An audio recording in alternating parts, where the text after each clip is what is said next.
작년 한 해 동안 지역아동센터 일로 교육을 받으러 많이 다녀보았습니다. 교육을 가보았더니요, 최소한 두 가지는 필요하구나라고 하는 생각을 하게 되었습니다. 재미있던지 아니면 유익하던지, 이것도 저것도 아니면 좀 아깝다, 여기까지 왔는데, 그런 생각이 들 때가 종종 있어요. 한 10년 전쯤 부산으로 성경을 공부하러 한 일주일 다녀온 적이 있었습니다. 부산 멀잖아요. 멀리까지 갔으니까 기대가 되었습니다. 그런데 너무나도 유익했습니다. 성경을 깊이 있게 분석하고 정리를 해주는데 목회자인 저에게는 너무나도 행복한 시간이었습니다. 오늘 우리 성도님들이 예배 자리에 오셨습니다.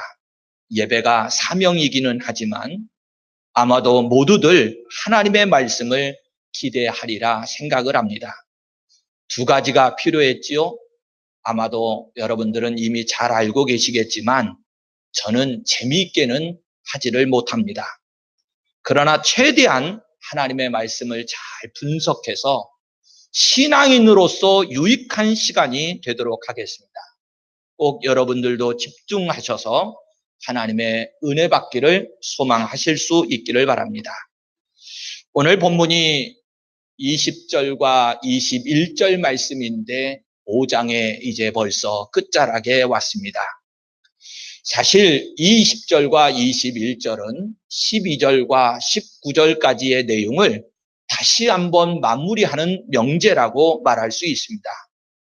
사도는 19절에서 많은 사람이 죄인 된 것 같이 많은 사람이 의인 되리라 이렇게 말씀했어요. 12절부터 19절까지의 내용을 이제 결론으로 지은 겁니다.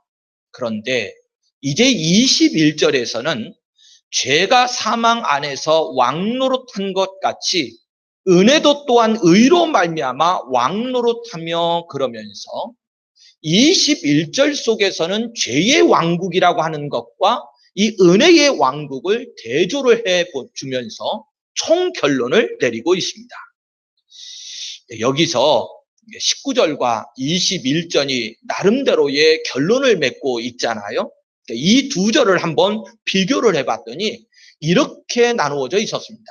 19절에서는 죄인과 의인이 나타났는데 그런데 21절에서는 죄의 왕국이라고 하는 것과 은혜의 왕국이라고 하는 것이 등장을 하고 있어요. 이런 겁니다. 바울 사도가 19절까지는 한 사람을 바라보았던 눈을 가지고 있었는데 21절에 와서는 이제는 죄의 왕국과 은혜의 왕국이라고 하는 이 두 왕국을 바라보고 있는 거예요. 제가 이 말씀을 좀 묵상하면서 이런 소망이 가슴속에 벅차올랐습니다. 자, 이 말씀을 읽으니 참 힘이 되는구나. 자세히 설명드릴 수는 없지만 저에게 있어서 특별히 20절 말씀은 과거로부터 이제까지의 삶을 되돌아보면서 실망하고 실족하고 나 자신에 대해서 절망할 때가 넘어질 때가 한두 번이 아니었는데 정말로 이 말씀은 나에게 회복의 은총, 격려와 용기를 주고 있는 말씀이구나 하는 생각을 하게 되었어요. 자, 조금 더 깊이 있게 들어가 보겠습니다. 20절 가운데 특별히 시작을 율법이 들어온 것은 이렇게 말씀을 하고 있어요. 율법이 들어왔다는 거예요. 이 부분을 조금 더 깊이 앞뒤를 연결해서 생각해 보아야 하는데 전체적인 이 문맥 속에서 구조적인 측면을 살펴보면 율법이 들어왔다라고 하는 이 부분이거든요. 12절부터 마지막 21절까지를 살펴보면 큰 틀 속에서 세 가지가 들어온 것을 확인해 볼 수 있습니다. 12절 속에서는 죄가 들어왔다 그래요.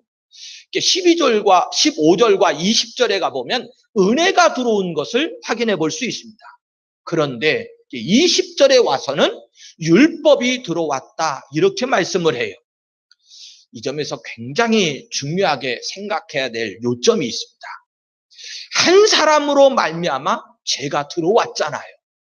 그런데 하나님께서 율법을 주신 것이 아니고 죄가 들어오니 즉각적으로 무엇을 집어넣어 주시냐면 은혜를 집어넣어 주십니다. 이걸 복음이라고 말하는데, 죄가 들어왔을 때 바로 하나님께서 원복음을 우리에게 제시하셨는데, 창세기 3장 15절입니다.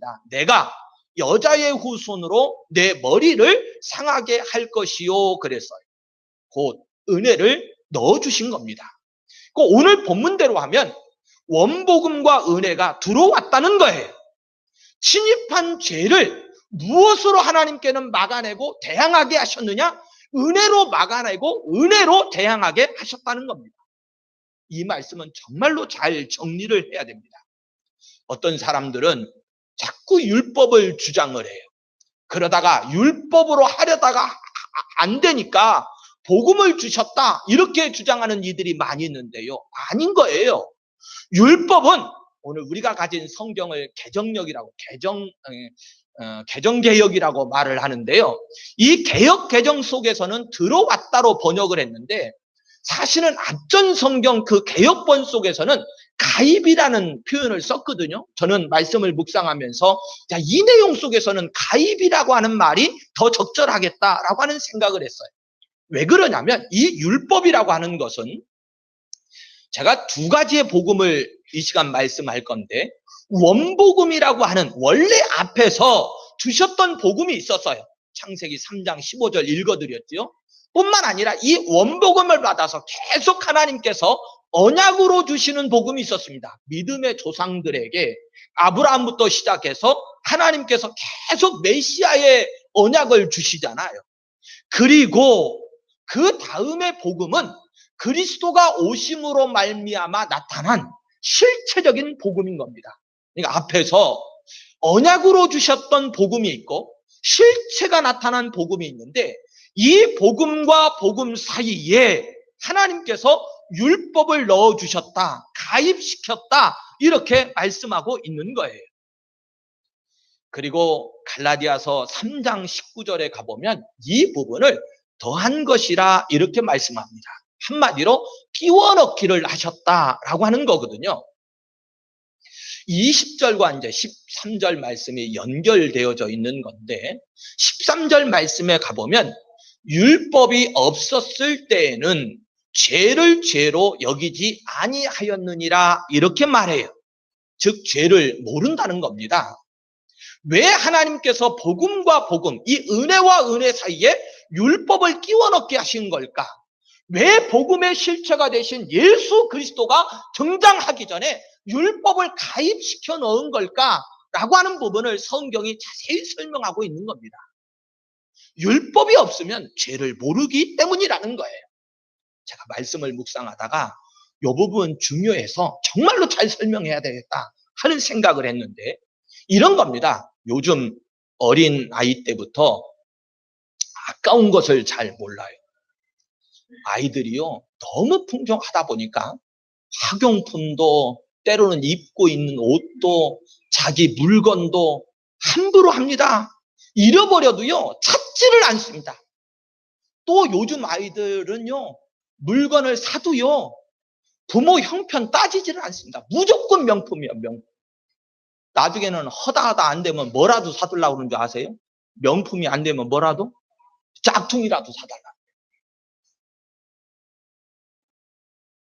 제가 살아오면서 들었던 말 가운데 오늘 말씀과 연결되는 말에 이런 말들이 있잖아요. 남이 돈 무서운 줄 알아야 한다. 뭔 말이죠? 돈 함부로 빌려 쓰는 거 아니다, 그런 뜻이잖아요. 땀 흘리고 어렵게 돈을 벌어봐야 돈 귀한 줄 안다, 이렇게 말합니다. 결국은 이게 무슨 말이냐면 가르쳐줘야 된다는 거예요. 돈에 대해서 무지하면, 돈의 가치를 모르면 함부로 한다는 거예요. 그런데 돈이 정말로 어렵고 힘들게 주어지는 것인 줄 알면, 그러면 돈 아까운 줄 알고 귀한 줄 알고 아껴서 근면 성실하게 살아갈 줄 안다는 거죠. 사실 죄를 모르게 되지 않습니까?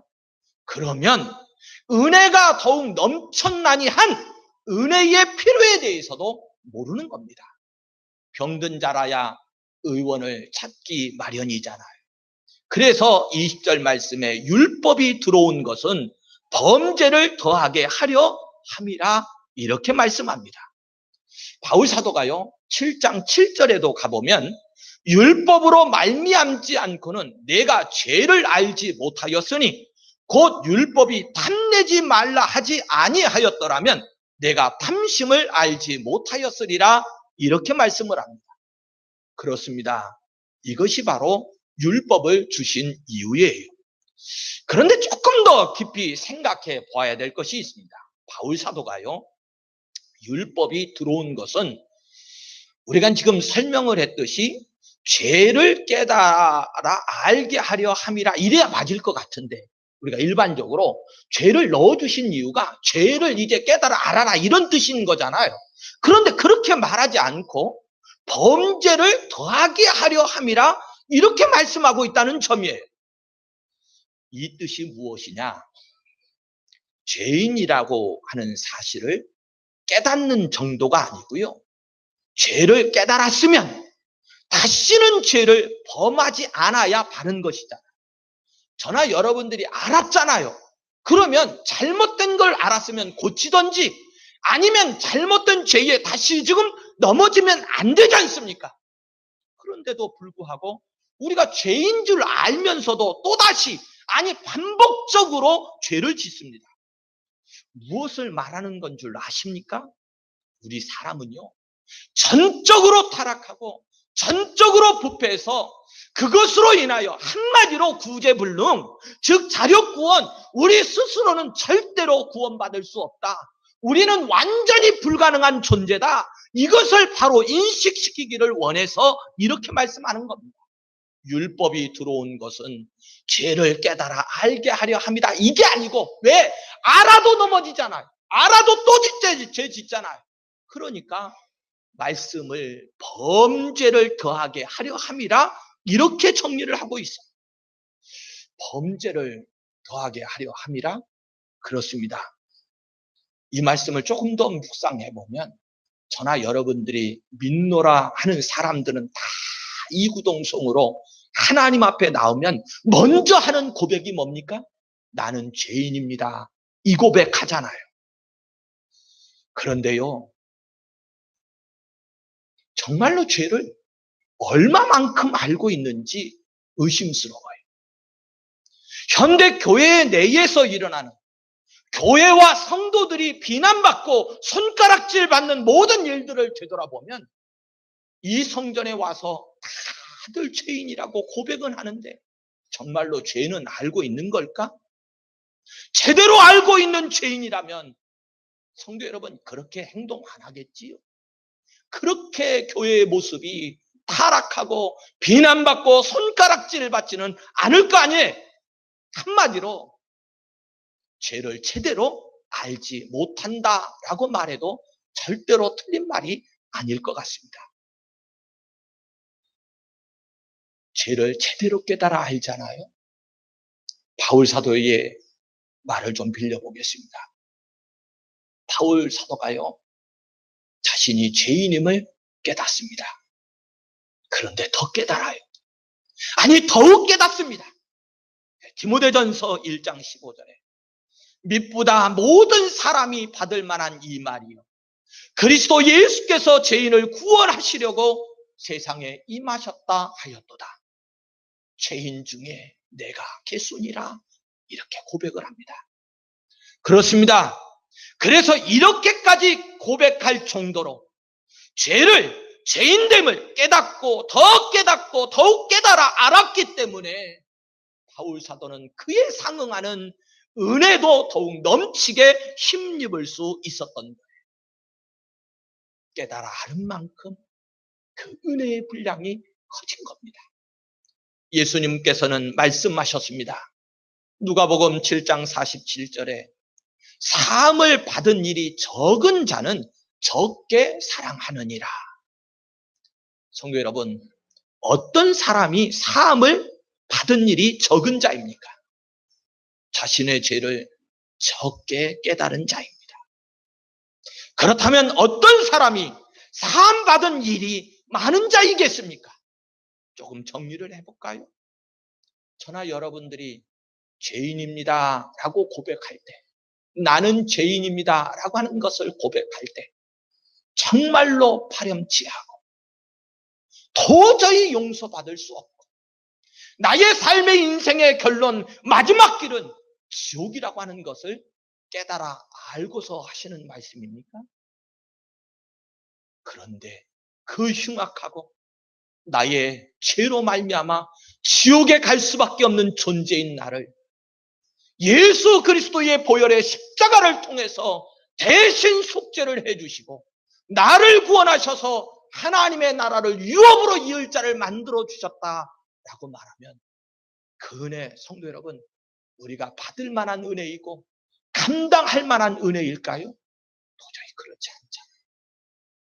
내가 죄인 되었어도 과연 내 죄가 어떤 죄인가를 깨달아 아는 분량만큼 나는 도저히 그 은혜 가운데 주체할 수 없어서 오직 하나님 앞에 드릴 고백은 감사합니다 밖에 없을 것 아니겠습니까? 바울 사도가 이 지점에 이르러서 율법이 들어온 것은 범죄를 더하게 하려 함이라 라고 하는 말씀의 의도가 어디 있는 것입니까? 바로 그러나 죄가 더한 곳에 은혜가 더욱 넘쳤나니 하는 말씀을 하기 위함이었습니다. 보십시오. 제대로 보아야 합니다. 율법이 들어온 것은 범죄를 더하게 하려 함이라 라고 하는 뜻이 죄를 더 짓게 하기 위해서라고 하는 뜻이었습니까? 천만의 말씀입니다. 죄를 발견하고 더욱 깨닫게 하시기 위해서 주신 거예요. 제대로 보셔야 합니다. 다시 정리하겠어요. 너무 중요하니까. 율법이 들어온 것은 범죄를 더하게 하려 함이라. 아니, 율법이 우리로 하여금 더 죄를 막 지으라고 그런 거냐, 그런 말이에요. 아니라니까요. 천만의 말씀이에요. 오히려 죄를 더욱더 깊이 있게 깨닫고 나의 죄인됨을 깨닫고 그래서 전적으로 나의 무능함을 깨닫고 하나님 앞에 온전히 세우시기 위해서 이 말씀 주신 거예요. 그러면 더하게 하고 말씀하고 있는데 어느 정도까지 더해야 합니까? 죄를 깨닫고 더 깨달아 절대로 내 스스로는 자력 구원 불가능 그것이 인정되어질 때까지. 성도 여러분, 죄를 조금밖에 모르면 은혜도 조금밖에 모르게 되어져 있어요. 한 예를 더 들어야 될 것 같습니다. 요즘 뉴스를 보다 보면 우리 청소년들의 범죄가 심각하게 받아들여지고 있습니다. 13세 미만의 아동들이요, 흉악한 범죄도 서슴지 않고 저지릅니다. 경찰관들이 범인을 잡으면 아이들이 그런데요, 잡아가세요. 당당하게 말을 한다는 거예요. 자기들끼리도 걱정 마, 금방 와. 미성년자는 감옥에 안 가. 그런데요. 경찰관들이 혀를 두른다는 거예요. 한마디로 뭐냐? 죄를 모르는 거예요. 죄가 얼마나 무서운지, 얼마나 아픈지 그 심각성을 모르는 겁니다. 성도 여러분, 우리는요, 우리는 정말 알고 있는 겁니까? 알아야 돼요. 깨달아야 합니다. 죄의 깊이와 그 심각성을 깨달으면 깨달은 만큼 은혜가 더욱 넘쳐나니 하신 그 영광스러움도 비로소 알게 되어지는 거예요. 죄를 깨달은 만큼, 그래서 그 자리를 은혜로 채운 만큼 오늘 저와 여러분들도 기뻐하면서 자랑하며 살아갈 수 있는 겁니다. 이것이요, 율법이 들어온 것은 범죄를 더하게 하려 함이라의 참된 의미예요. 그런데 성도 여러분, 저와 여러분들에게 한 가지 문제가 있습니다. 율법을 집어 넣어주셨다고 그랬잖아요. 죄를 깊이 깨고 더하고 더 더 깨달아 알 수 있도록 율법을 주셨다고 그랬잖아요. 저는 여러분들 율법이 뭐예요? 율법 아세요? 율법을 알아야 그 율법으로 인한 죄를 깨달아 알 거 아니에요. 성경 하나님의 말씀이 율법인데요. 율법이 하나님의 말씀인데 저나 여러분들은 율법을 제껴 놓으시잖아요. 조금 마음이 감동해서 보려고 해도 수면제라면서요? 그러니 어찌하면 좋아요. 하나님이 분명 이 말씀 율법을 주시기는 주셨는데 죄를 더 깊이 있게 깨달으라고 이 말씀을 주셨는데 우리는 성경하고 안 친하시잖아요. 그렇게 목회자가 예배 시간이라도 오세요. 그렇게 당부를 해도 예배 시간도 다 못 채우시잖아요. 하나님의 말씀이 들려지고 율법이 선포되어지는 이 예배 자리도 온전히 지키지 못하니 저나 여러분들은 어떻게 깨달아 하시렵니까? 이 죄를, 이 죄의 심각성을 어떻게 깨달아 아시겠느냐 그런 말에 목회자의 심정으로 보면 그 철부지 13살도 안 된 그 아이들이 흉악범죄를 저질렀는데 오늘 저와 여러분들이 꼭 그 철부지같이 보여요. 어떻게 하면 좋겠습니까? 성도 여러분, 하나님의 말씀은요, 우리의 생명을 살려주는 영의 양식이고 길이고 진리입니다. 오늘은 말씀을 여기까지 하렵니다. 기도하시겠습니다.